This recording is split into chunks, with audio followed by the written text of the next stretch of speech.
Hathaway सर्वजगतां संसारार्णवसेतवे प्रभवे सर्वविद्यानां शंभवे गुरवे नमः। धर्म आचरण का लक्ष्य और प्रयोजन। मनुष्य प्रतिदिन शरीर के मल को पानी और साबुन से धोकर शरीर को स्वच्छ रखता है। मन में भरे हुए कल्मशों को धोने के लिए शास्त्रों द्वारा विहित साधन ही धर्म है। उद्योग, संपत्ति, कीर्ति, विवाह इत्यादि अभीष्ट सिद्धियां धर्माचरण का लक्ष्य नहीं है। न जाने कितने पूर्व जन्मों में मनुष्य द्वारा आचरित अनगिनत कर्मों से उद्भव हुए पुण्य पाप सूक्ष्म रूप से मन में रहते हैं।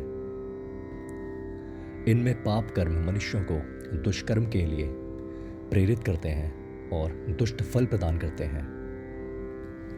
बस इतना ही नहीं, मनुष्य को सत्कर्मों से पीछे हटाते हुए सत्फल से वंचित करते हैं। पाप राशि अपने कार्य को साधने के लिए राग, द्वेष, लोभ, मद, मात्सर्य इत्यादि चित्त के कल्मशों को जन्म देती है। अनेक प्रकार के धर्माचरण से दीक्षा, व्रत, तपस्या, उत्तम कुल, रूप, विद्या, संपत्ति, परिवार, कीर्ति इस प्रकार के अनेक फल प्राप्त होते हैं। इस भौतिक शरीर को त्यागने के पश्चात जो पितृलोक, देवलोक इत्यादि उत्तम गतियां प्राप्त होती हैं, वो भी मनुष्य के जीवन काल में आचरित धर्मानुष्ठान से ही मिलते हैं। परंतु यह सब भी धर्म आचरण का लक्ष्य नहीं है।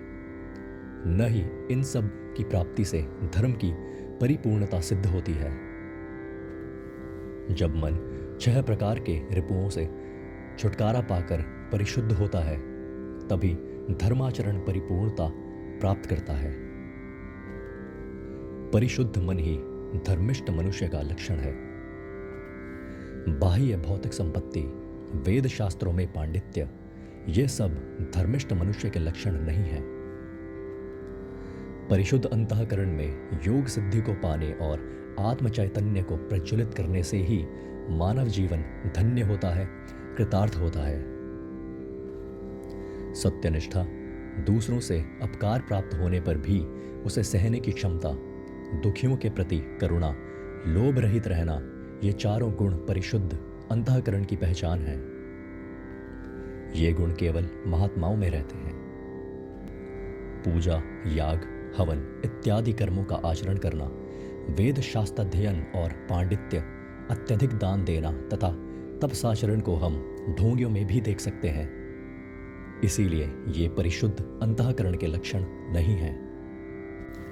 जिस प्रकार मानव शरीर में ईश्वर ने मुख, हाथ, पैर इत्यादि अंग तथा इन अंगों के लिए विशिष्ट कार्य और उनमें आपसी सहयोग प्रदान किया है, उसी प्रकार ईश्वर ने समाज में ब्राह्मण, क्षत्रिय, वैश्य और शूद्र नामक 4 वर्ण उनके लिए विशिष्ट कार्य और उनके बीच परस्पर सहयोग की व्यवस्था की है।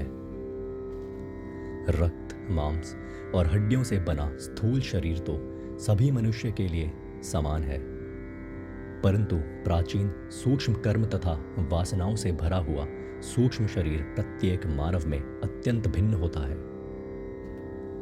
पुण्य और पाप रूपी कर्म भंडार से सूक्ष्म रूपी वासनाएं सात्विक, राजसिक और तामसिक भेद से 3 प्रकार की होती हैं। इसके परिणाम से मनोमंडल में सात्विक आदि 3 प्रकार के कर्माचरण उत्पन्न होते हैं। प्रत्येक मनुष्य में सत्व, रजस, तमस इन 3 प्रकार के गुणों का होना ईश्वरीय सृष्टि का नियम है। सत्व गुण का लक्षण ज्ञान है। रजोगुण का लक्षण लोभ तथा क्रियाशीलता है। तमोगुण का लक्षण अज्ञान और मोह है। मिश्रित रूप में विद्यमान इन गुणों के परिमाण के तारतम्य से प्रत्येक मनुष्य के स्वभाव और आचरण में अत्यधिक वैषम्य उत्पन्न होता है। इन 3 सूक्ष्म गुणों के तारतम्य के आधार पर ही ब्राह्मण, क्षत्रिय, वैश्य तथा शूद्र नामक चातुर्वर्ण्य की व्यवस्था की गई है। इस प्रकार मनुष्य के प्राचीन कर्म और स्वभाव को पहचानने के चिन्ह के रूप में ब्राह्मण आदि वर्णों को शास्त्र में व्यवस्थित किया गया है।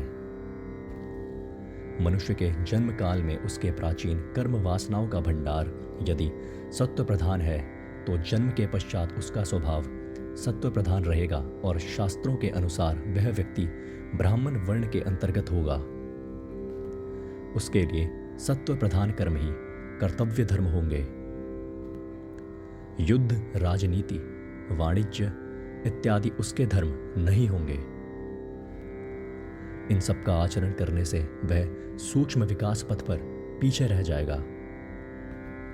जिसमें रजोगुण प्रधान है और तमोगुण से सत्वगुण का आधिक्य है उसे क्षत्रिय कहते हैं, और तमोगुण से अल्प सत्वगुण को जिसने प्राप्त किया है वह वैश्य कहलाता है। इसी प्रकार तमोगुण प्रधान मनुष्य को शूद्र कहा जाता है। उसके लिए सेवा ही धर्म है। यदि वह देवता पूजा, याग, वेद शास्त्राध्ययन इत्यादि सात्विक कार्यों में तथा राजनीति, रणतंत्र इत्यादि राजकार्यों में प्रवेश करता है तो उन क्षेत्रों में भी तामसिक परिणाम उत्पन्न होंगे और वे क्षेत्र भी कलुषित होंगे और वह शूद्र आध्यात्मिक विकास पथ पर पीछे रह जाएगा। इसीलिए चारों वर्णों के लिए प्रत्येक कर्तव्य कर्मों को विहित किया गया है।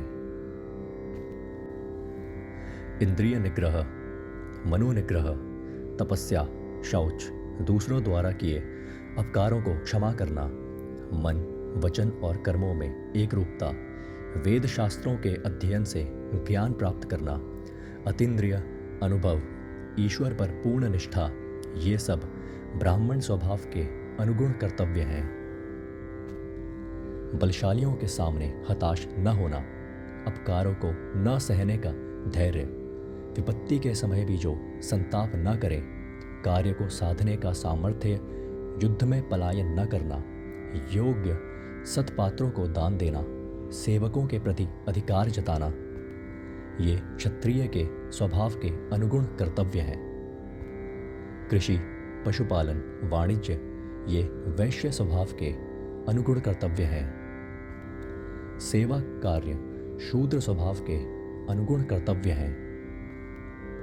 मनुष्य अपने वर्ण के लिए विहित धर्म का आचरण करके विकास पथ पर अग्रसर होता है, पर धर्म यदि आकर्षक भी हो तो वह हितकारी नहीं होता। अर्जुन जो क्षत्रिय था, जब रणभूमि में बंधु मोह के कारण अहिंसा, वैराग्य इत्यादि ब्राह्मण स्वभाव को प्रकट करने वाले वचनों को कहता है, तब भगवान श्री कृष्ण उसके मोह को दूर करके उसे क्षत्रिय धर्म में प्रवर्तित करते हैं। प्रत्येक जीव को विकास पथ पर अग्रसर होते हुए तामसिक स्वभाव को त्याग कर राजसिक स्वभाव को प्राप्त कर, फिर राजसिक स्वभाव को त्याग कर सात्विक स्वभाव को प्राप्त करके अंत में गुणातीत होकर निर्गुण परब्रह्म में एक होना है। यही ईश्वरीय नियम है।